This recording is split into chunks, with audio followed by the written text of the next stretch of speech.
কিন্তু সালাত বলার চেষ্টা করব। যারা আপনারা শিক্ষিত মানুষ তারা জানেন যে নামের পরিবর্তন হয় না, নাম সব ভাষাতে নামই থাকে। কোরআন বাংলাতেও কোরআন, কোরআন ইংরেজিতেও কোরআন, কোরআন আরবিতেও কোরআন। সালাত নামটি কোরআনে আল্লাহ দিয়েছেন, সালাত নামটি হাদিসে আল্লাহর নবী দিয়েছেন। সালাত পরিবর্তন হয়ে নামাজ হলো কেন? কে এর জবাব দিবে? সালাত মানে প্রার্থনা করা, আর নামাজ মানে হচ্ছে উপাসনা করা। সিয়াম মানে হচ্ছে বিরত থাকা, আর রোজা মানে হচ্ছে উপবাস থাকা। সিয়াম নামটা নবী দিয়েছেন, সিয়াম নামটা আল্লাহ দিয়েছেন।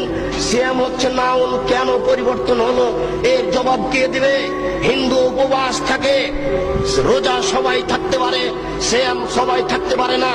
সূর্য ওঠার পূর্ব থেকে ফজরের আজান থেকে নিয়ে সূর্য ডুবা পর্যন্ত খাওয়া পান করা যাবতীয় অপছন্দ কথা ও কর্ম থেকে বিরত থাকার নাম হচ্ছে সিয়াম।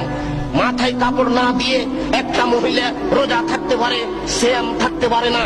যাবতীয় অপছন্দ কথা ও কর্ম থেকে বিরত থাকার নাম হচ্ছে সিয়াম। একজন মহিলা ছোট ব্লাউজ পরে রোজা থাকতে পারে, সিয়াম থাকতে পারে না।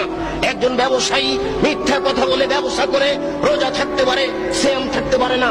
সিয়াম মানে হচ্ছে বিরত থাকা, আর রোজা মানে হচ্ছে উপবাস থাকা। ঘুম থেকে উঠে সকালে দাড়ি চাচার পরে বাজারে যাবে, এই ছেলে রোজা থাকতে পারে, সিয়াম থাকতে পারে না, সম্ভব হতে পারে না। শরীয়তের হুকুম নয়, শরীয়ত কারো ব্যক্তিগত ইচ্ছে চলে না, সে তার নিজের গতিতে চলে। রোজা থাকা সহজ হতে পারে, সিয়াম থাকা সহজ নয়। কে আর নাম দিলে ঈদ মুবারক, এর নাম হচ্ছে ঈদুল ফিতর, ঈদুল আজহা। কি করে হ্যাঁ এগুলো ঈদ মুবারক। ঈদ মুবারক মানে কি? কে নাম দিল? কে জবাব দিবে? অতএব আল্লাহকে ডাকার সবচেয়ে বড় মাধ্যম হচ্ছে সালাত। সালাতের মাধ্যম দিয়ে আল্লাহকে বেশি ডাকা যায়। মহান আল্লাহ বলেন, হাফিজু আলাস সালাওয়াত ওয়াস সালাতিল উস্তা, তোমরা 5 ওয়াক্ত সালাতকে ঠিক মতো আদায় করো, বিশেষভাবে আসরের সালাতকে ঠিক মতো আদায় করো।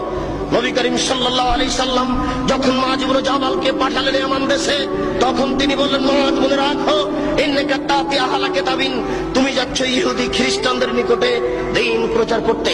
ফাদউম ইলা শাহাদাতি লা ইলাহা ইল্লাল্লাহ, সর্বপ্রথম তুমি মানুষকে বলো আল্লাহ ব্যতীত কোনো মাবুদ নেই, মুহাম্মদ আল্লাহর রাসূল।